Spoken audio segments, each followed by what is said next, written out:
Oh, welcome to 21. It's not now 21 in the AM. We're continuing our second chunk of the interest book. Did you guys understand how to go back and forth between decimals and percents? Decent. Then I had that crappy algebra stuff. Do I need to run through these? I think I might. I'm going to ask you guys for answers whether you like it or not. I'll be mad because you didn't do them. Oh, I'm going to start with you, Gal. What'd you get for B? Yeah. I got 100%. B. Liam. 14. 100%. Oh. X minus 14 equals 6. So something minus 14 equals 6. Lucius, you probably haven't gone there, or did you? Be an answer. Go on. Yeah. It wouldn't be 8 though, because I'm going to just write down what you said.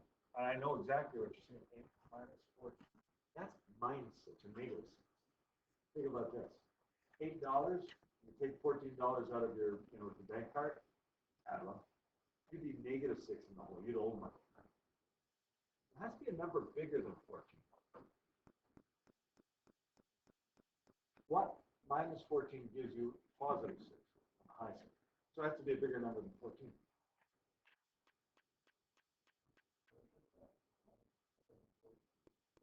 6 plus the 14? Yeah, exactly. 20. 20 minus 14, you have 20 bucks, you spend 14 bucks, you get 6 bucks left over. Exactly. That's the right reason. Part of the secret. There we go. I know this happens, but sometimes you got to just stop and think, did I spend money or did I, or because of the situation. I. Gavin, did you do I? I'd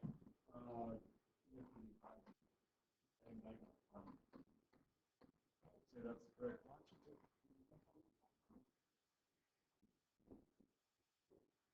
Jay is a walk in the park. Joan, I'll give it to you. That's zero break. 100%. Didn't let me down. Liam, what about L?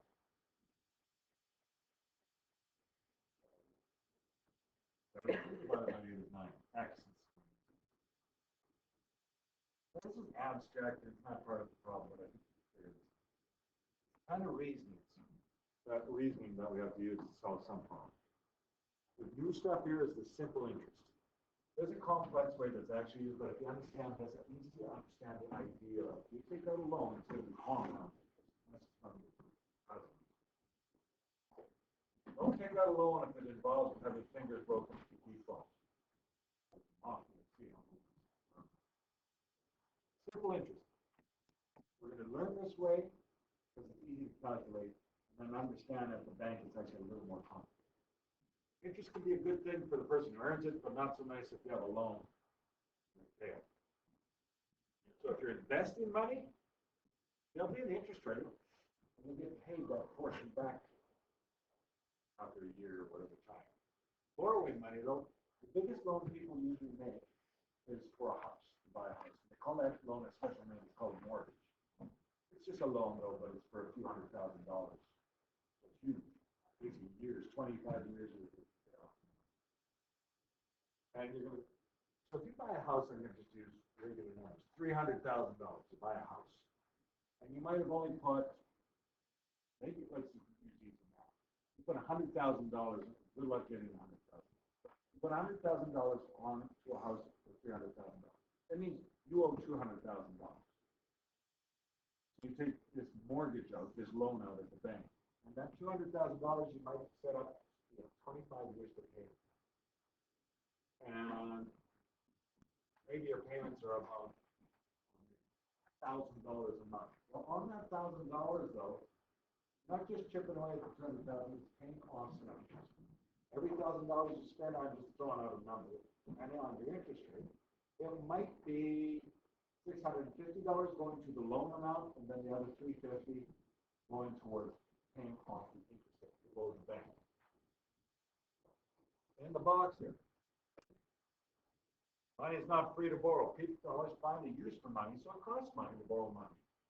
Valuable. I'm not gonna give you $100, get nothing out of it, because I can do that.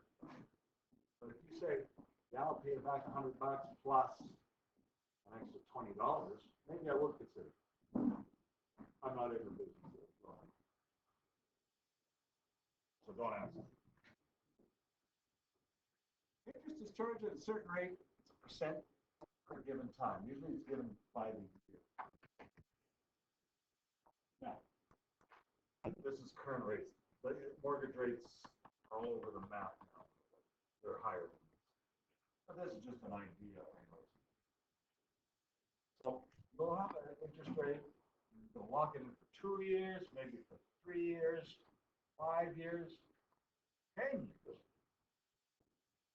You notice that for 10 years it's a higher rate though? Well, that's because the bank is trying to predict that interest rates over the next 10 years are going to go up or down. But they'd be making more money in 8 years because the interest rates are generally higher, but they've locked in with you at 4.2. So anyways, this is the kind of stuff. You see what works well for you and go with it. So let's do this.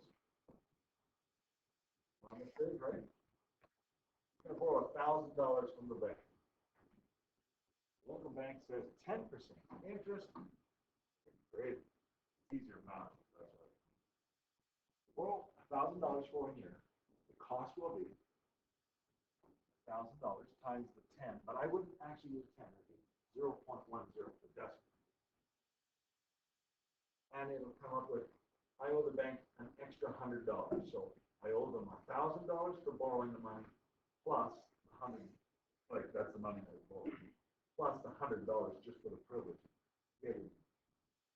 You can pay back $1,100. $100 interest.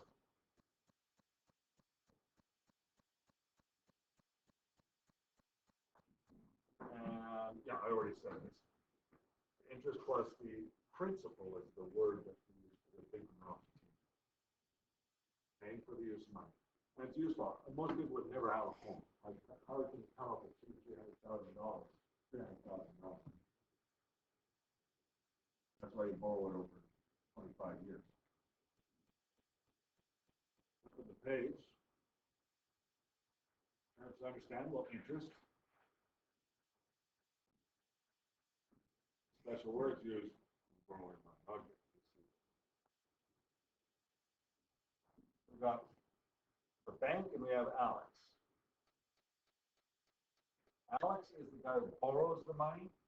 The bank lends the money. First.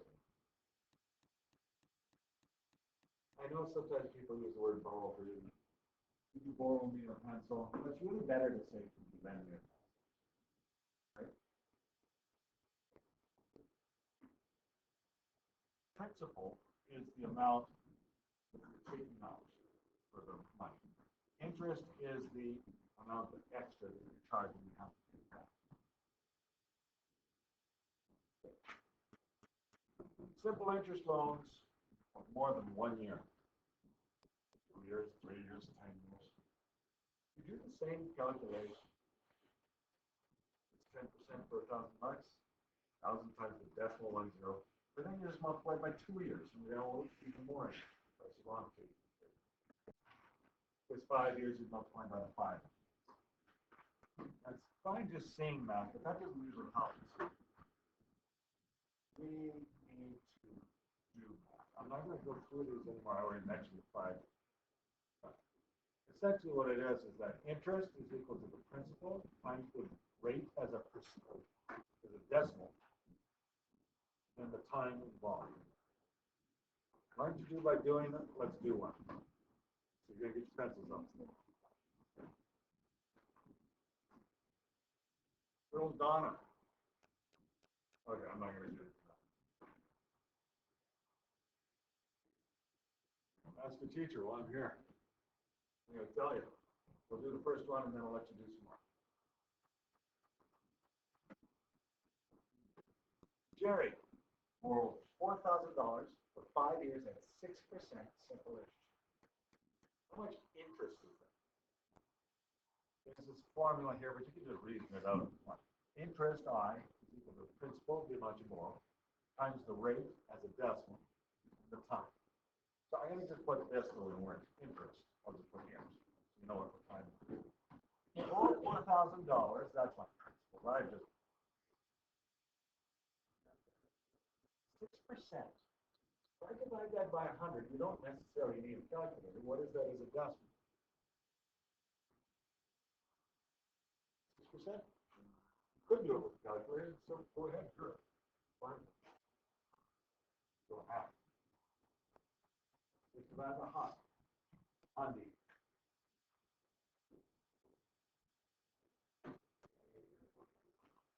0.06. So, really, when you divide by 100, you look at that. What are you doing? On this, right? Well, you did? Cool. What'd you get for the answer? Because I haven't done it. 1,200? Sounds all right. Let me double check.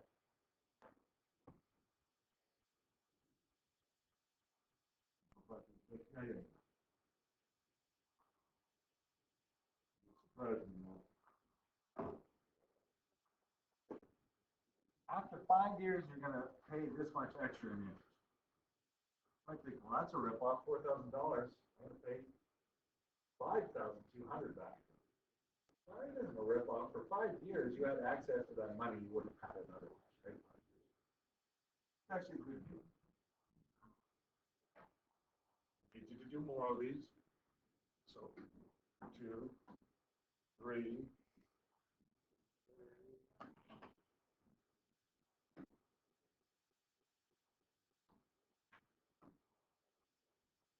Okay, sometimes you have to find the interest rate, and that's where you kind of use algebra. Sometimes you find the time. That's where you use algebra. Or you could just use reasoning. I don't care if you actually show it like math. 8. Yeah. Actually, all 10 of them. Yeah, well, I did the one, so the rest. 9. These are actually work. Okay?